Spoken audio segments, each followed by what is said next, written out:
Okay, let's go to the audio sound bites. This is more media shock and disbelief. We had examples of it yesterday. And we have two more. Audio sound bites 13 and 14. First, Christian Amanpour. It's actually Christian Amanpour. You have to say that almost as one word, Christian Amanpour. You don't know where the first name ends and the second name begins. It's kind of like Joe Montana. Just one word. Joe Montana. Christian Amanpour, and she's on CNN's New Day. She's now the chief international correspondent, and she's reacting to the reaction Trump got in Davos. We have never, ever, ever seen, and we've been covering Davos for years, a trumpet orchestra, a trumpet ovation opening the speech of any leader, even the President of the United States. And obviously President Trump is the first since Clinton back in 2000, but nonetheless, that never happened before. There's no doubt that the Davos crowd loves the corporate tax cuts, loves the stock market, loves the fact that the economy is doing well. Most will say that the U.S. economy is building on the Obama years, building out of where it was going since the financial crash. But nonetheless, they love the economy and the facts and figures. None are going to say that. Christian, in your dreamland, are they going to? Nobody's saying it. Obama didn't even go to Davos because he was not going to be given this kind of treatment. If any of you doubt this, Obama would have been there every year if he thought he was going to be welcomed like Trump was, with trumpets and orchestras and being treated like a rock star. But Obama didn't go because he knew he wouldn't be, because Obama wasn't doing anything for economic growth anywhere. Obama was retarding economic growth in the United States, which retards economic growth around the world, at least in our allied nations, the Western democracies and so forth, and so much the Chi-Coms. But Obama, what is this? Most will say the U.S. economy is building on it. There's nothing in the Obama years to build on, Christian Amanpour. Build on what? This is pure 100% tax cuts. Building on the this is how weak these people are. This is so transparent. Here now, our old buddy Jim Acosta at CNN.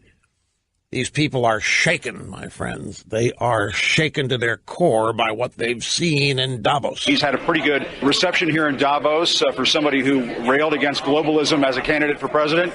He has been mixing and mingling with these fat cats and bigwigs nonstop ever since he's been on the ground here in Davos, and he's had a pretty friendly reception. I will say, though, it was rather remarkable to hear the founder of this World Economic Forum also take jabs at the press and say that the president is the victim of biased interpretations and misconceptions.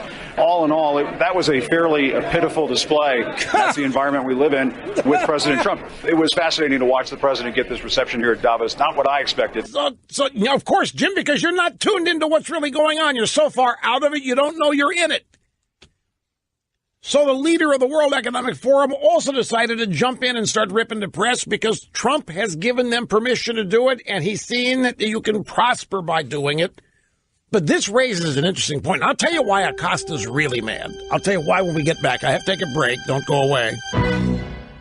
Okay, here's one of the reasons why Jim Acosta, and he's not the only media guy upset.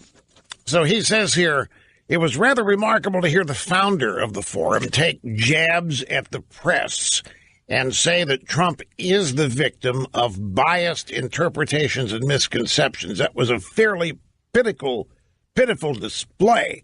That's the environment we live in with President Trump. So Trump has encouraged these guys to follow their instincts. You think these guys like the media? We're talking about CEO types. They don't really like the media. But here's what Davos is for the media, from their standpoint. The media, particularly in this country, thinks that they are in the same class as the people they cover, the same stature, the same socioeconomic class. And going to Davos where the media is oftentimes a bunch of sycophants. It's all about them thinking they are as important and relevant. They're part of the same club that the gazillionaires are in. And that's one of the reasons they all like to go. No class consciousness for that week. But there's more. Hang on.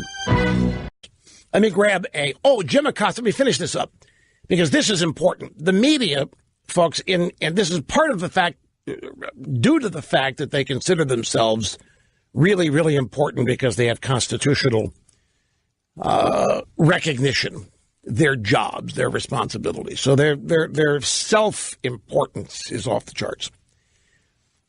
They consider themselves to be in the same class as the people they cover. And in many cases, they think they're in a bigger, higher class, that they're upper class. Socioeconomic, stature, you name it.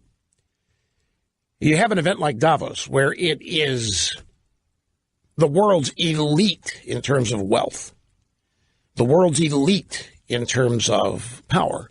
And the media loves going to these things. You know why? Because there is no class consciousness at these things. And by that I mean the media is allowed to think they walk on the same ground. They trod the same halls. They are held in the same esteem. They really believe that they are as important as the people they're covering. They are as important as leaders of countries. They are as important as big-time CEOs. And when they go to Davos, it's all one group partying. And the media is in their minds is treated accordingly. They're not treated like an underclass that is only permitted in for a few moments each day and then sent packing, and they have to watch through the glass windows what's going on. They're let in. So when this founder and leader of the World Economic Forum in Davos starts praising Trump, defending Trump, and saying that Trump is treated unfairly by the media, Jim Acosta loses it. Because he's being talked down to now. He thinks he is as important as the guy running the World Economic Forum in Davos, maybe more important. And he's not the only one. They all do. This is why they can't believe what they're seeing with Trump being treated the way he is, like a rock star with all this respect. They think if anybody should be treated that way, it'd be them. They're saving America from Trump. They're saving the world from Trump. And they look at this and it just doesn't compute. But this notion of class consciousness and the lack of it, this explains media attitudes in many, many ways that people don't stop to think of. And I'm talking specifically about the fact that they think they are in the club. They don't think that they are used. They believe that the friendship extended to them by leaders, political leaders, world leaders, CEO leaders is genuine and personal. It's not. They are the media. They are not considered to be in the same class, socioeconomic, cultural, you name it. And anytime something happens to remind them of that, which Trump's visit did, then you get the reaction that we got from Acosta. Here, grab soundbite number 4. Play it again, just if you didn't hear it the first time. The second half of this, it's only about 30 seconds. The second half of this is what I'm referring to. He's had a pretty good reception here in Davos for somebody who railed against globalism as a candidate for president. He has been mixing and mingling with these fat cats and bigwigs nonstop ever since he's been on the ground here in Davos, and he's had a pretty friendly reception. I will say, though, it was rather remarkable to hear the founder of this World Economic Forum also take jabs at the press and say that the president is the victim of biased interpretations and misconceptions. All in all, that was a fairly pitiful display. That's the environment we live in with President Trump. It was fascinating to watch the president get this reception here at Davos. Not what I expected. So what Davos, or what Acosta thinks, is that the people at the World Economic Forum are going to be thanking him and welcoming him to the club because he's trying to save the world from Trump.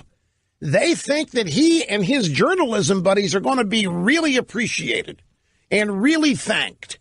and filled with gratitude. And he can't believe that this guy is joining Trump in criticizing the media. I'm telling you, it is a personal letdown. Is these people live in a fantasy world where they are as important, if not more so, than the people they cover. And in addition, they think they're better. They're permitted to sit there in moral judgment of everybody else, but you can't do journalism on them.